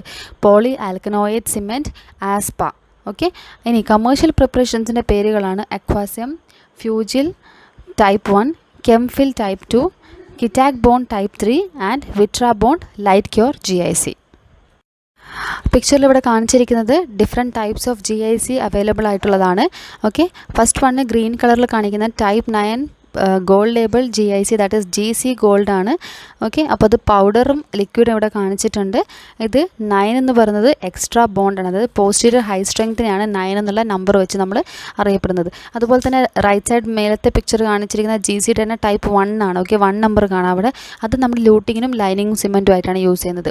താഴെ കാണുന്ന പിക്ചർ FUG1 ആണ്. ഓക്കെ, FUG1 മെറ്റീരിയൽ GIC മെറ്റീരിയലാണ്, അതിൻ്റെ പിക്ചറാണ് താഴെ കൊടുത്തിരിക്കുന്നത്. ടൈപ്സ് ഓഫ് GIC എന്ന് പറയുമ്പോൾ നമുക്ക് 9 ടൈപ്സ് ഓഫ് GIC അവൈലബിൾ ആയിട്ടുണ്ട്. ടൈപ്പ് 1 ടു ടൈപ്പ് 9 ആണത്. ഓക്കെ, അത് അക്കോർഡിംഗ് ടു ആപ്ലിക്കേഷൻ ആണ് അതിൻ്റെ ക്ലാസിഫിക്കേഷൻ. ടൈപ്പ് 1 എന്ന് പറയുന്നത് looting, type 2 restoration, type 3 liners and bases. അപ്പോൾ ലൂറ ലൈനേഴ്സ്, അതാണ് നമ്മുടെ ലൂറ ലൈനേഴ്സ് ആണ് നമ്മുടെ കോമൺ ആയിട്ടുള്ള ടൈപ്സ് ഓഫ് GIC. ടൈപ്പ് 1ഉം 2ഉം 3ഉം, അതായത് luting, restoration, liners and bases. 4, 5, 6 എന്ന് പറയുന്നത് 4 പിറ്റ് ആൻഡ് ഫിഷർ സീലൻസും, 5 luting for orthodontic purpose, 6 for core buildup മെറ്റീരിയലുമാണ്. Okay, 6 core buildup material. ഇനി 7 ആണ് നമ്മുടെ ഫ്ലൂറൈഡിൻ്റെ ആൾ. ഓക്കെ, 7 എന്ന് പറയുമ്പോൾ ഫ്ലൂറൈഡ് റിലീസിങ് GIC. 8 ആർട്ടാണ്, അതായത് ARTക്ക് യൂസ് ചെയ്യുന്ന GIC. 9 പീഡിയാട്രിക് പർപ്പസുമാണ്. ഇനി ഇതുകൂടാതെ തന്നെ ടൈപ്പ് 1 എന്ന് പറയുമ്പോൾ ലൂട്ടിംഗ് ക്രൗൺസ്, ബ്രിഡ്ജസ്, അതുപോലെ ഓർത്തോറാറ്റിക് ബ്രാക്കറ്റ്സ്, ഇതിനൊക്കെ നമുക്ക് ലൂട്ട് ചെയ്യാനായിട്ട് യൂസ് ചെയ്യാൻ പറ്റും. ടൈപ്പ് 2 തന്നെ 2 ടൈപ്സ് ഉണ്ട്, Aയും Bയും. A എന്ന് പറയുന്നത് എസ്തെറ്റിക് റെസ്റ്റോറേറ്റീവ് സിമെൻറ്റും, B എന്ന് പറയുന്നത് റീഇൻഫോഴ്സ്ഡ് ആയിട്ടുള്ള റെസ്റ്റോറേറ്റീവ് മെറ്റീരിയൽസുമാണ്. ടൈപ്പ് 3 എന്ന് പറയുന്നത് ലൈനിങ് സിമെൻറ്റ്സും ബേസസും. ഗ്ലാസ് ആനോമർ സിമെൻറ്റിൻ്റെ കോമ്പോസിഷൻ വെച്ച് നോക്കുമ്പോൾ ഇതൊരു പൗഡർ ലിക്വിഡ് കോമ്പോസിഷൻ തന്നെയാണ്, അതായത് പൗഡർ കണ്ടൻസും ലിക്വിഡ് കണ്ടൻസും അടങ്ങിയിട്ടുള്ള ഒരു സിമെൻറ്റ് തന്നെയാണ്. സിലിക്ക ആണ് main component of the powder. Okay, പൗഡറിലെ കണ്ടൻറ്റിൽ ഏറ്റവും കൂടുതൽ അടങ്ങിയിരിക്കുന്ന സിലിക്കയാണ്, 41.9%. അതുകൂടാതെ തന്നെ aluminium fluoride, calcium fluoride, sodium fluoride, ഇങ്ങനെയുള്ള 3 ഫ്ലൂറൈഡ് കണ്ടൻസും ഉണ്ട്. Aluminium fluoride, calcium fluoride, sodium fluoride. അതുകൂടാതെ അലുമിനിയം ഫോസ്ഫേറ്റും ബേരിയം അല്ലെങ്കിൽ സ്ട്രോൺഷ്യം ഓക്സൈഡും അടങ്ങിയിട്ടുണ്ട്. ഈ ബേരിയം സ്ട്രോൺഷ്യം ഓക്സൈഡാണ് റേഡിയോ ഒപ്പേസിറ്റി നൽകുന്നത്. ലിക്വിഡ് കോമ്പണൻറ്റിൽ പോളി ആക്രിലിക് ആസിഡ് അല്ലെങ്കിൽ കോപോളിമർ ഓഫ് ആക്രിലിക് ആസിഡാണ്. അത് 40 to 50% ഉണ്ട്. അതാണ് നമ്മുടെ സിലിക്കയായിട്ട് റിയാക്ട് ചെയ്യുന്നത്. ഓക്കെ, SiO2യും അലുമിനയുമായിട്ട്, സിലിക്ക ആൻഡ് അലുമിനായിട്ട് റിയാക്ട് ചെയ്യുന്ന കോമ്പണൻറ്റാണ് poly acrylic acid. Other carboxylic acids ഉണ്ട്, such as itaconic acid, maleic acid. ഇവയാണ് നമ്മുടെ റേറ്റ് ഓഫ് റിയാക്ഷനെ കൺട്രോൾ ചെയ്യുന്ന കോമ്പോസിഷൻ. അതുപോലെ തന്നെ റെഡ്യൂസസ് വിസ്കോസിറ്റി കുറച്ച് റേറ്റ് ഓഫ് റിയാക്ഷൻ കൺട്രോൾ ചെയ്യുന്നതാണ് അതർ കാർബോക്സിലിക് ആസിഡ്സ്. അതുപോലെ ടാർട്ടറിക് ആസിഡ് അടങ്ങിയിട്ടുണ്ട്. അതാണ് ഏറ്റവും കൂടുതലായിട്ട് റേറ്റ് കൺട്രോളിംഗ് ആയിട്ടുള്ള ഒരു additive. Okay, rate controlling additive എന്നറിയപ്പെടുന്ന ടാർട്ടറിക് ആസിഡാണ്. അപ്പം സിലിക്ക 41.9% ഉണ്ട്, ബേരിയം സ്ട്രോൺഷ്യം ഓക്സൈഡ് ഉണ്ട്, അത് റേഡിയോ ഒപ്പാസിറ്റി നൽകും. പോളി ആക്രിലിക് ആസിഡ് ആണ്, അതിൻ്റെ കോപോളിമേഴ്സ് ഉണ്ട്. Carboxylic acid such as itaconic and maleic acid ഉണ്ട്, അത് റേറ്റ് ഓഫ് റിയാക്ഷൻ കൺട്രോൾ ചെയ്ത് വിസ്കോസിറ്റി റെഡ്യൂസ് ചെയ്യുന്നു. Tartaric acid rate controlling additive ആണ്. സെറ്റിംഗ് റിയാക്ഷനും കെമിസ്ട്രി നോക്കുകയാണെന്നുണ്ടെങ്കിൽ പൗഡർ ആൻഡ് ലിക്വിഡുമാണ് നമ്മൾ മിക്സ് ചെയ്യുന്നത്. അപ്പോൾ അത് അയോണിക് ബോണ്ടിങ് ആണ് ഉണ്ടാക്കുന്നത്. അയോണിക് ബോണ്ടിങ് ഇമ്പോർട്ടൻ്റ് ആണ്, please note. Acid attack the glass particles, അത് leaching the calcium and aluminium and also sodium and fluoride ions in to the aqueous medium. ഇനി ഈ പോളി ആക്രിലിക് ആസിഡ് ചെയിൻസ് ഉണ്ടാവില്ല, അത് cross link ചെയ്യും by the aluminium ions, then which is further replaced by calcium ions in the 24 hours. Okay, so poly acrylic acid chains ആണ് ഏറ്റവും കൂടുതലായിട്ട് cross link ചെയ്യുന്നത് by the aluminium ions, അത് again replaced by calcium ions in the 24 hours. Sodium and fluorine ions ഉണ്ട്, അത് from the glass. Okay, ഗ്ലാസ്സിൽ നിന്ന് they do not participate in the cross linking, അവരൊരു പാർട്ടിസിപ്പേഷനും ചെയ്യുന്നില്ല. ക്രോസ് ലിങ്ക് ആയിട്ടുള്ള ഫേസ് അത് ഹൈഡ്രേറ്റഡ് ആവുകയാണ് ചെയ്യുന്നത് ഓവർ ടൈം. ഓക്കെ, ടൈം പോകുന്നതിനനുസരിച്ച് ഹൈഡ്രേറ്റഡ് ആവുന്നു ആസ് ഇറ്റ് മെച്യൂർസ്. ഇനി അൺഡിസോൾവ് ആയിട്ടുള്ള പോർഷൻ ഓഫ് ഗ്ലാസ് പാർട്ടിക്കിൾസ് ഉണ്ട്, that is sheeting the silica gel rich. Okay, silica rich ആയിട്ടുള്ള ആ ജെല്ലിനെ ഷീറ്റ് ചെയ്തിട്ട് അൺഡിസോൾവ് ആയിട്ടുള്ള പോർഷൻ ഓഫ് ഗ്ലാസ് പാർട്ടിക്കിൾസും ഉണ്ട്. ഇനി ഈ സ്റ്റേജസ് ഓഫ് സെറ്റിംഗ് എന്ന് പറയുമ്പോൾ 4 സ്റ്റേജസ് ആണ് പറയുന്നത്: decomposition, migration, post set hardening, maturation. Okay, DM-PM ആണ് സ്റ്റേജസ് ഓഫ് സെറ്റിംഗ്. DM-PM, അതായത് DM ചെയ്യുന്നത് ഡീകമ്പോസിഷനും മൈഗ്രേഷനും, PM എന്ന് പറയുന്നത് പോസ്റ്റ് സെറ്റ് ഹാർഡനിങ്ങും മെച്ചുറേഷനും. കെമിസ്ട്രി അല്ലെങ്കിൽ മെക്കാനിസം ഓഫ് അഡീഷൻ എന്ന് പറയുന്നത് chelation of the carboxyl groups ആണ് of the polyacrylic acid. Okay, with the calcium, അതാണ് calcium apatite of the enamel and ഡെൻറ്റിനായിട്ടാണ് ഇത് ചിലേറ്റ് ചെയ്യുന്നത്, similar to poly carboxylate cement. അപ്പോൾ മെയിൻ സെറ്റിംഗ് റിയാക്ഷനിൽ ആലോചിക്കേണ്ട അയോണിക് ബോണ്ടിങ് ആണ്. 4 സ്റ്റേജസ് ഓഫ് സെറ്റിംഗ് ഉണ്ട്. പോളി ആക്രിലിക് ആസിഡ് ചെയിൻസ് ആണ് ക്രോസ് ലിങ്ക് ചെയ്യുന്നത് with aluminium ions and further replaced by calcium ions. Clinical മാനിപ്പുലേഷനിൽ നമ്മൾ മെറ്റീരിയൽ പ്രിപ്പറേഷൻ ഉണ്ടാക്കുന്നത് which is supplied in 2 bottles, അത് പൗഡർ ആൻഡ് ലിക്വിഡ് ആയിട്ടാണ് supply ചെയ്തിരിക്കുന്നത്. അല്ല എന്നുണ്ടെങ്കിൽ ചിലപ്പോൾ അത് ക്യാപ്സ്യൂൾസ് ആയിട്ടും നമുക്ക് അവൈലബിൾ ആണ്. അത് capsules which is containing pre proportion ആയിട്ടുള്ള powder and liquid. Powder liquid ratio ഉണ്ട്. മെയിനായിട്ട് നമ്മൾ പൗഡർ ലിക്വിഡ് റേഷ്യോ എന്ന് പറയുന്നത് 3:1 ആണ്. 3 പോർഷൻസ് ഓഫ് ദി പൗഡറും 1 പോർഷൻ ഓഫ് ദി ലിക്വിഡും ആണ്. Powder should be incorporated rapidly in to the liquid using a stiff spatula. അതായത് അഗേറ്റ് സ്പാച്ചുലയും നമ്മൾ കൂൾ പേപ്പർ പാഡുമാണ് യൂസ് ചെയ്യുന്നത്. അഗേറ്റ് സ്പാച്ചുല നമ്മൾ മെറ്റാലിക് സ്പാച്ചുലയൊന്നും യൂസ് ചെയ്യാൻ പാടില്ല, അത് ഡിസ്കളറേഷൻ ഉണ്ടാകും ഓഫ് ദ മെറ്റീരിയൽ. അതുകൊണ്ട് അഗേറ്റ് സ്പാച്ചുലയും ഒരു പേപ്പർ പാഡാണ്, അല്ലാണ്ട് നമ്മൾ ഗ്ലാസ് ലാബല്ല യൂസ് ചെയ്യുക, പേപ്പർ പാഡാണ് യൂസ് ചെയ്യുക. അത് കൂൾ ചെയ്യുകയാണെന്നുണ്ടെങ്കിൽ കൂളായിട്ടുള്ള പേപ്പർ പാഡാണ് യൂസ് ചെയ്യുകയാണെന്നുണ്ടെങ്കിൽ നമുക്ക് കൂടുതൽ സെറ്റിംഗ് ടൈം കിട്ടുകയും ചെയ്യും. നോർമലി ഹാഫ് ഓഫ് ദ പൗഡറാണ് നമ്മൾ മിക്സ് ചെയ്യുക in to the liquid in 5 to 15 seconds. അത് കഴിഞ്ഞ് റെസ്റ്റ് ഓഫ് ദ പൗഡർ നമ്മൾ ആഡ് ചെയ്തുകൊണ്ട് പോകും. മിക്സ്ഡ് അൺടിൽ യൂണിഫോം ആയിട്ടുള്ള ഗ്ലോസി അപ്പിയറൻസ് ആണ് നമുക്ക് കിട്ടുക. അതാണ് ലാസ്റ്റ് അവൈലബിൾ ആയിട്ടുള്ള നമുക്ക് മിക്സ്ഡ് മെറ്റീരിയലിൻ്റെ യൂണിഫോമിറ്റി ചെക്ക് ചെയ്യാം. അതായത് യൂണിഫോം ഗ്ലോസി അപ്പിയറൻസ് ഉണ്ടാവും. അത് ഇൻഡിക്കേറ്റ് ചെയ്യുന്നത് പ്രസൻസ് ഓഫ് അൺറിയാക്റ്റഡ് പോളി ആസിഡ് ആണ്. അതായത് which is critical for the bonding of the tooth. അതാണ് നമുക്ക് ക്രിട്ടിക്കലി ആവശ്യമായിട്ടുള്ളത് ബോണ്ട് ചെയ്യാൻ വേണ്ടിയിട്ട്. After the placement on the tooth നമ്മൾ പ്ലേസ് ചെയ്ത് കഴിഞ്ഞ് കഴിഞ്ഞാൽ, ടൂത്തിൽ പ്ലേസ് ചെയ്ത് കഴിഞ്ഞ് കഴിഞ്ഞാൽ സർഫസ് നമ്മൾ ഇമ്മീഡിയറ്റ് ആയിട്ട് പ്രൊട്ടക്ട് ചെയ്യണം വിത്ത് വാർണിഷ്. ഓക്കെ, വാർണിഷ് നമ്മൾ GIC കൂടെ സപ്ലൈ ചെയ്തിട്ടുള്ള വാർണിഷ് ആവാം, അല്ലാന്നുണ്ടെങ്കിൽ എന്തെങ്കിലും പെട്രോളിയം ജെല്ലി വെച്ചിട്ടാണ് നമ്മളത് പ്രൊട്ടക്ട് ചെയ്യുന്നത്. Protecting from moisture and dehydration. Okay, so both. Okay, അതിനാണ് നമ്മൾ പ്രൊട്ടക്ട് ചെയ്യേണ്ടത്. ഹൈഡ്രേഷൻ കാരണം, അതായത് മോയ്സ്ചർ കണ്ടാമിനേഷൻ ഉണ്ടാവുകയാണെന്നുണ്ടെങ്കിൽ അതിന് സെറ്റിംഗ് റിയാക്ഷനിൽ ചേഞ്ച് വരികയും ചെയ്യും. അതുപോലെ തന്നെ ഡീഹൈഡ്രേഷനും ഉണ്ടാവാൻ പാടില്ല. So we are protecting the material soon after the placement on to the tooth. GIC മെറ്റീരിയലിൻ്റെ പ്രോപ്പർട്ടീസ് എന്ന് പറയുമ്പോൾ സെറ്റിംഗ് ടൈം ടൈപ്പ് 1ഉം ടൈപ്പ് 2ഉം ആണ് ഇവിടെ പറഞ്ഞിരിക്കുന്നത്. ടൈപ്പ് 1ന് 4 to 5 minutes ടൈപ്പ് 2 7 minutes ആണ്. ടൈപ്പ് 1 എന്ന് പറയുമ്പോൾ ലൂട്ടിംഗ് ആണ്, ടൈപ്പ് 2 എന്ന് പറയുമ്പോൾ റെസ്റ്റോറേറ്റീവ് ആണ്. അപ്പോൾ 4 to 5 minutes ഫോർ ദ ലൂട്ടിങ്ങും 7 minutes ഫോർ ദ റെസ്റ്റോറേറ്റീവ് മെറ്റീരിയലുമാണ്. ഇത് ഫ്ലൂറൈഡ് റിലീസ് ഉണ്ടാക്കുന്നുണ്ട്. ഇനീഷ്യലി ഫ്രം സിലിക്കേറ്റ് സിമെൻ്റ് ആണ്, പക്ഷേ ഇനാമൽ ഡെൻറ്റിൻ ഡീമിനറലൈസേഷൻ ഇൻഹിബിറ്റ് ചെയ്യാനുള്ള കപ്പാസിറ്റി ഇതിനുണ്ട്.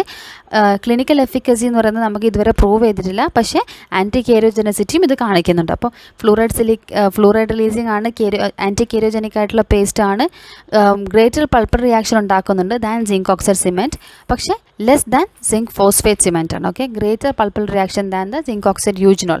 അപ്പോൾ നമ്മൾ ഡയറക്റ്റ് ആയിട്ട് പൾപ്പൽ ടിഷ്യൂസിൽ ഇത് വെക്കുന്നില്ല. Luting agent poses greater pulpal hazard than restorative agent. Luting ഏജൻസാണ് ഏറ്റവും കൂടുതൽ പൾപ്പൽ ഹസാർഡ് ഉണ്ടാക്കുന്നത് than restorative cements. Protective liner such as calcium hydroxide, അങ്ങനത്തെ സംഭവങ്ങൾ നമ്മൾ യൂസ് ചെയ്യണം ഇതിന് വേണ്ടിയിട്ട്. ഓക്കെ, ഇത് നിയർ ബൈ ടു പൾപ്പാണെന്നുണ്ടെങ്കിൽ ആ ഒരു പൾപ്പൽ റിയാക്ഷൻ ഒഴിവാക്കാൻ വേണ്ടി നമ്മൾ പ്രൊട്ടക്റ്റീവ് ലൈനറായിട്ട് കാൽഷ്യം ഹൈഡ്രോക്സൈഡ് യൂസ് ചെയ്യാറുണ്ട്. അതായത് ഡൈക്കാലോ അങ്ങനെ എന്തെങ്കിലും യൂസ് ചെയ്യുന്നുണ്ട്, which is just closer to 0.5 mm to the pulp chamber. Compressive strength എന്ന് പറഞ്ഞാൽ അത്യാവശ്യം സ്ട്രെങ്ത് ഉള്ളതാണ്. അത് സിമിലർ ടു സിങ്ക് ഫോസ്ഫേറ്റ് സിമെൻറ്റും ആണ്. 24 hours ഓഫ് സെറ്റിങ്സ് കഴിഞ്ഞ് കഴിഞ്ഞാൽ ടെൻസൈൽ സ്ട്രെങ്ത് എന്ന് പറയുന്നത് greater to zinc phosphate cement ആയിരിക്കും. Okay, compressive strength similar to zinc phosphate ആയിരിക്കും, പക്ഷേ ടെൻസൈൽ സ്ട്രെങ്ത് 24 hours കഴിഞ്ഞ് കഴിയുമ്പം greater to zinc phosphate cement ആണ്. ഈ പോയിൻറ്റ്സ് ഒക്കെ ഒന്ന് ഓർത്ത് വയ്ക്കുക. ഇതൊക്കെ ഇമ്പോർട്ടൻ്റ് ആയിട്ടുള്ള പോയിൻറ്റ്സ് ആണ്, please note. Modulus of elasticity എന്ന് പറയുന്നത് only half of that of zinc phosphate cement ആണ്. അതായത് ലെസ് സ്റ്റിഫാണ്, more susceptible to elastic deformation ആയിരിക്കും. ഓക്കെ, ലെസ് സ്റ്റിഫും more susceptible to elastic deformation ആയിരിക്കും. Less desirable than zinc phosphate cement ആണ് to support all ceramic crown. ഇനി greater tensile stress ഉണ്ട്, അത് could develop in the crown. അങ്ങനെയുള്ള സ്ട്രെസ്സുകൾ നമ്മുടെ ക്രൗണിൽ ഡെവലപ്പ് ആവാൻ സാധ്യതയുണ്ട്. അതിന് നമ്മൾ സപ്പോർട്ട് ചെയ്യാനായിട്ട് GIC അണ്ടർ ദ ഒക്ലൂസൽ ലോഡിങ്ങിന് പറ്റും. Okay, more vulnerable to wear than composites. വെയറിന് ഏറ്റവും കൂടുതൽ വൾണറബിൾ ആണ് ദാൻ കോമ്പോസിറ്റ്സ്. കോമ്പോസിറ്റ്സിനേക്കാളും കൂടുതൽ വെയർ കാണിക്കുന്ന മെറ്റീരിയലാണ് GIC. ഇനി മോഡിഫിക്കേഷൻസ് ഓഫ് GIC എന്ന് പറയുമ്പം 5 എണ്ണമാണ് മെയിനായിട്ട് നമ്മൾ ഡിസ്കസ് ചെയ്യുന്നത്. Metal reinforce GIC, high viscosity GIC, resin modified GIC, അതായത് ഹൈബ്രിഡ് അയണോമർ എന്നും പറയപ്പെടും, കാൽഷ്യം അലുമിന GIC, അതുപോലെ തന്നെ കോംപോമർ. ഇങ്ങനെ 5 മോഡിഫിക്കേഷൻസ് ഓഫ് GIC മെറ്റലാണ് നമുക്ക് അവൈലബിൾ ആയിട്ട്, അല്ലെങ്കിൽ മോസ്റ്റ് കോമൺ ആയിട്ട് നമുക്ക് ഇവിടെ ശ്രദ്ധിക്കപ്പെടുന്ന രീതിയിൽ പറയാനുള്ളത്. അപ്പോൾ ഇത്രയും കൊണ്ട് ഈ പാർട്ട് 1 സെക്ഷൻ നമ്മുടെ ഡെൻറ്റൽ സിമെൻറ്റ്സിൻ്റെ ഇവിടെ കംപ്ലീറ്റ് ആവുകയാണ്. നമ്മൾ ഡിസ്കസ് ചെയ്തിരിക്കുന്നത് മെയിനായിട്ട് GIC സിമെൻറ്റ് ഉണ്ട്, സിങ്ക് ഫോസ്ഫേറ്റ് സിമെൻറ്റ്, നമ്മൾ സിങ്ക് പോളികാർബോക്സിലേറ്റ് സിമെൻറ്റ് നമ്മൾ പറഞ്ഞു കഴിഞ്ഞു, അതുപോലെ തന്നെ സിങ്ക് ഫോസ്ഫേറ്റ് സിമെൻറ്റ് നമ്മളിവിടെ എക്സ്പ്ലെയിൻ ചെയ്തിട്ടുണ്ട്. അപ്പോൾ ഈ 3 സിമെൻറ്റ്സ് നമ്മൾ ഡീറ്റെയിൽ ആയിട്ട് കണ്ടു കഴിഞ്ഞു. ഇനി സെക്കൻഡ് ചാപ്റ്റർ അല്ലെങ്കിൽ second part of this chapter 2ൻ്റെ തന്നെ സെക്കൻഡ് പാർട്ട് ഉണ്ട്. അതിൽ നമ്മൾ ബാക്കി സിമെൻറ്റ്സും GICയുടെ മോഡിഫിക്കേഷനും റെസിൻ സിമെൻറ്റ് അങ്ങനെയുള്ള കാര്യങ്ങളൊക്കെ നമുക്ക് പാർട്ട് 2 കാണാം. Okay, thank you so much.